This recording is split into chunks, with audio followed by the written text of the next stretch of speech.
Hi, everybody. I'm Paul Dottino along with Ken Yakoboski. And so glad to have you here today for the NEC Championships. We've got Adelphi, Sacred Heart, and Fairleigh Dickinson.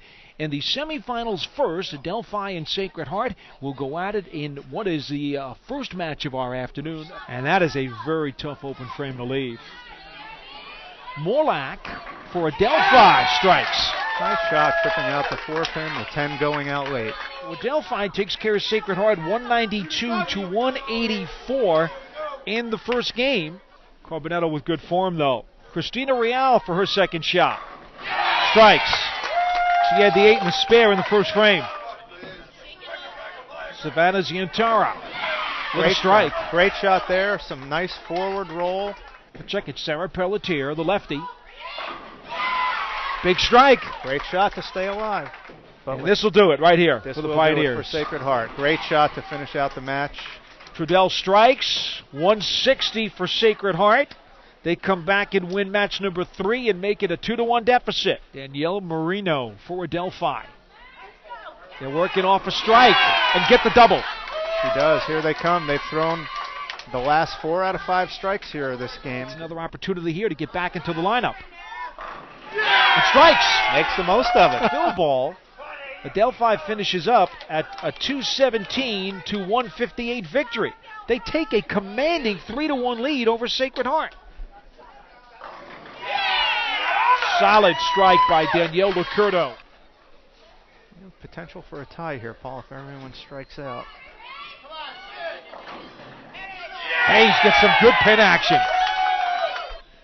Back on lane 25. Danielle Licurdo finds the pocket. Trudell for the fill ball. The 199 to 194 victory for Adelphi. And that'll do it. 199 to 194. Adelphi wins the match 4-1. The NEC Women's Bowling Championships. In the losers bracket, Adelphi has eliminated Sacred Heart by the count of 4-1. And head coach Robert Sincata is standing by with my partner, Ken Yakoboski. Well, Coach, congratulations on a very strong victory, a 4-1 victory over your competitor. Tell me about the lane conditions that you played and how they compared versus yesterday. Well, I spoke to the girls before the match, and they said there wasn't really much change in what we were playing yesterday. We tried to play the same line. We tried to be consistent. We were able to get to the pocket on a regular basis, which was a great thing. We shot some pretty high scores, and that was the key to our victory. It looked like today there was a big emphasis on spare shooting since there wasn't very many doubles and triples going on. Would you agree with that? I agree. I've been saying to the girls all season long that if you don't make spares, missing spares will kill you every time. And when we're consistent in our spare making, regardless of who we play, we come out on top. Had a couple clutch victories in the 10th frame there. Strong shots in the 10th closed out by your top players. You do any kind of practice scenarios with that where you put them in a situation for pressure?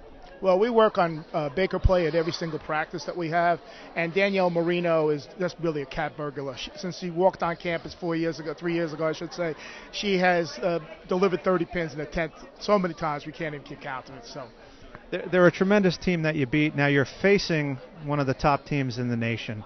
Any change in your game plan? How do you go about playing against FDU? Well, just playing against the number 1 team in the country or playing against a team that's not quite as good, the game still has to be consistent. You have to toe the line, you have to get to your mark, you have to make your shots, and you have to be consistent. That's what we plan on doing, and hopefully it will get us to where we want to be. Well, great, Coach. Thanks for being here, and good luck in the next match. Thank you, Ken.